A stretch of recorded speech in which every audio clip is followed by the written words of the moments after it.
সম্মানিত প্রধান অতিথি, সম্মানিত সভাপতি, সম্মানিত বিশেষ অতিথিবৃন্দ, মঞ্চে উপবিষ্ট নেতৃবৃন্দ, কেন্দ্রীয় এবং স্থানীয় নেতৃবৃন্দ এবং সামনে উপবিষ্ট আমাদের সহকর্মীবৃন্দ, আসসালামু আলাইকুম রহমতুল্লাহি ওয়া বারাকাতুহু।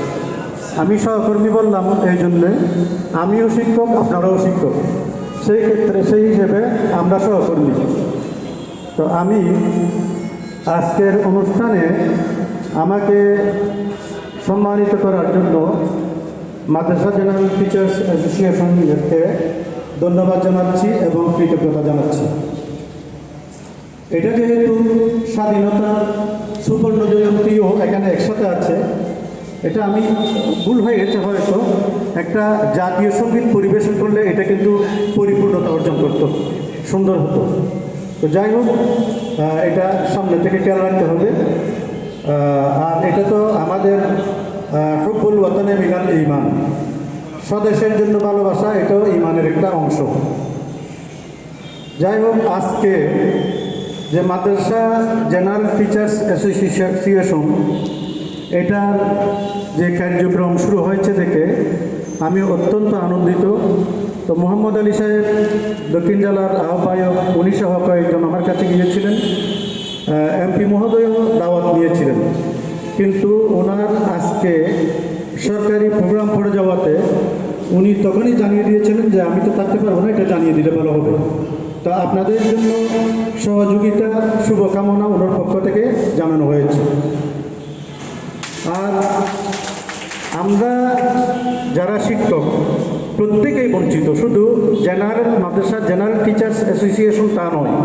আমাদের রাশেদ সাহেব বলেছেন যে আমরা উন্নত বিশ্বের কথা, আমেরিকার কথা, ইউরোপের কথা বলবো না, সার্কভুক্ত দেশের কথাও যদি বলি, এদের স্কেল অনেক বেশি, আমাদের 4-5 গুণ। আমাদেরকে আপনারা তো শিক্ষক সম্মানিত, এটা বলে আমাদেরকে তোলা মেরে মেরে ওই বাতাস দিয়ে দিয়ে আমাদেরকে চালিয়ে যাচ্ছে। আর আমাদেরকে যে বাজেট দেয় শিক্ষকদেরকে, বলছে আমরা তো এত % দিয়েছি। এখন 5 জনকে যদি 10,000 টাকা ভাগ করে দেয়, আর 3 জনকে যদি 9,000 টাকা দেয়, এখানে তো একটা শুভকরের ফাঁকি আছে। 5 জনকে 10,000 টাকা দিয়েছে এটা বলছে না, অমুককে দিয়েছে 9,000 টাকা, আপনাদেরকে 10,000 টাকা দিয়েছে এটা বলছে, কিন্তু এখানে শুভকরের ফাঁকি আছে। আমাদেরকে দিয়েছে 5 জনকে 10,000 টাকা, আর ওখানে 3 জনকে দিয়েছে 9,000 টাকা। তা আমাদের বাজেটেও শিক্ষা খাতে এরকম অবস্থা, শিক্ষকদেরকে বঞ্চিত করা হয়। আমাদের সরকারি বেসরকারি শিক্ষকদের জন্য অনেক সুযোগ সুবিধা ইউনেস্কো থেকে, বিভিন্ন সংস্থা থেকে আসে, কিন্তু সেগুলো আমরা জানিও না। এগুলো হচ্ছে আমলাতান্ত্রিক জটিলতা, আমলারাই ভোগ করে ফেলেন এগুলো। তো আমাদেরকে সংগঠিত হবে, এই কারণে সংগঠিত হতে হবে যে আমলারা যদি এটা ভোগ করে থাকে, আমলারা যদি আমাদের জন্য বাধা হয়, তাহলে আমরাও শক্ত করে দাঁড়াতে পারবো। আমরা যদি শক্ত করে দাঁড়াতে পারি, তাহলে তারা কী করবে না, বাধা দিতে সাহস পাবে না। যেমন আমি নিজেও দেখেছি, কয়েকজন শিক্ষক আমার কাছে এসেছে চট্টগ্রাম মহানগরের, তাদের নাকি ফাইল পাঠাচ্ছে না, উচ্চতর স্কেলের ফাইল পাঠাচ্ছে না, কোনো কারণে পাঠাচ্ছে না। 6 মাস 1 বছর হয়ে গেছে। তারপরে খাগড়াছড়ির একজন আসছে, ব্রাহ্মণবাড়িয়ার একজন এসেছে।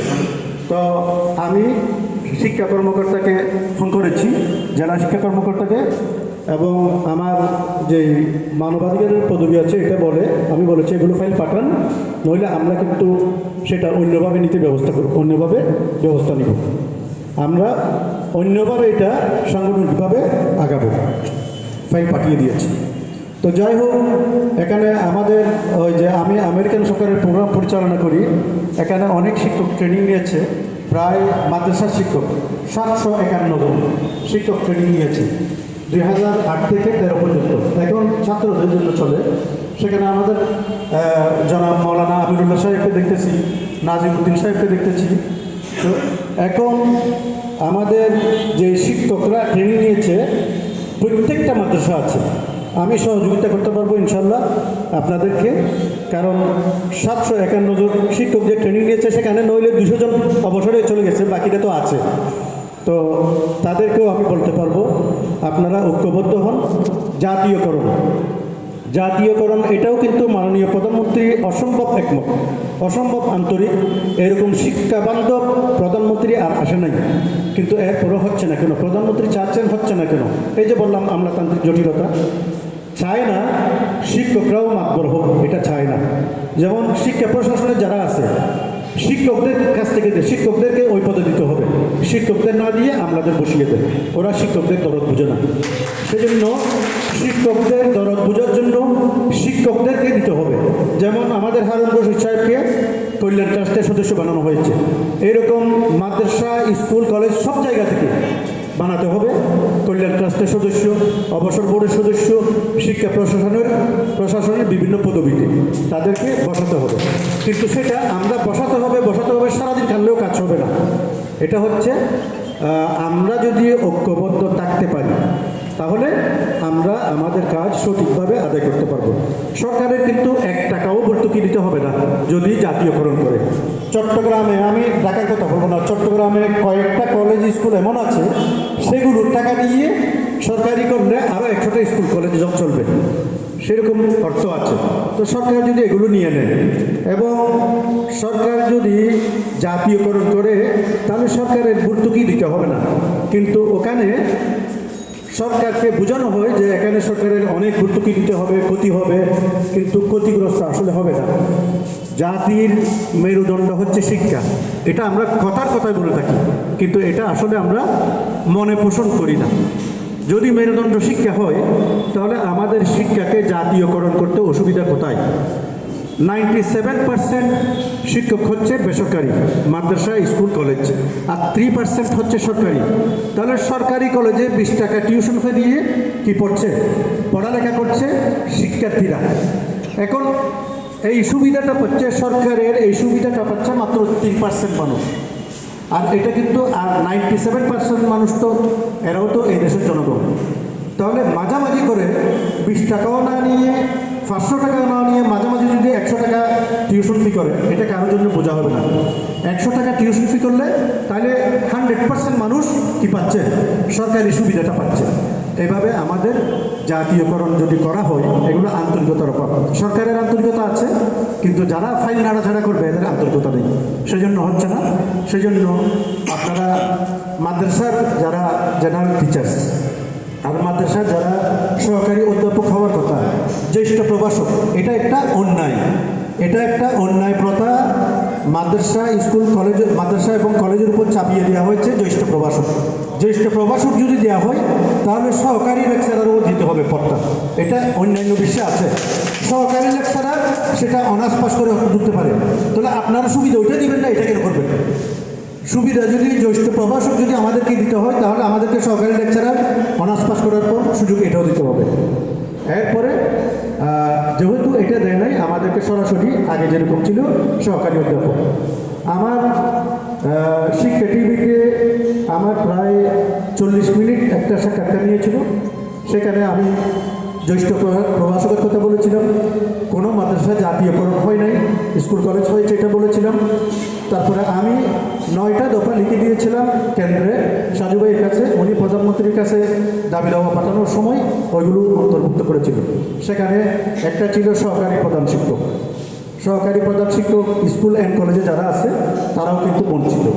তারপরে সহকারী অধ্যাপক আমরা বললাম যে আমাদেরকে এমনি 8 বছর পর 16 বছর পর সহকারী অধ্যাপক দেওয়ার দরকার নেই, আপনারা প্রয়োজনে ইন্টারন্যাশনাল যেটা মানদণ্ড আছে আমাদের পাবলিক ইউনিভার্সিটিগুলোতে, যে মানদণ্ড আছে পাবলিক বিশ্ববিদ্যালয়গুলোতে, যে জার্নালে এতটা লেখা থাকতে হবে, জাতীয় জার্নালে, গবেষণামূলক জার্নালে, তারপরে জ্যেষ্ঠতার যেটা আছে অভিজ্ঞতা এটাও থাকতে হবে।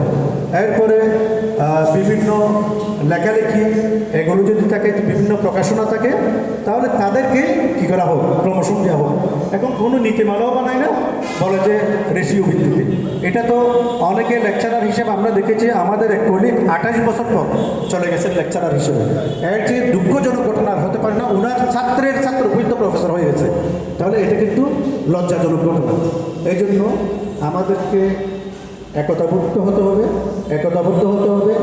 এখানে আরেকটা কথা আমি এখানে অনুরোধ করব যে আপনারা মাদ্রাসা, বাংলাদেশ মাদ্রাসা জেনারেল টিচার্স অ্যাসোসিয়েশন স্বতন্ত্রভাবে থাকবেন, কারোর সাথে ঐক্য করবেন না।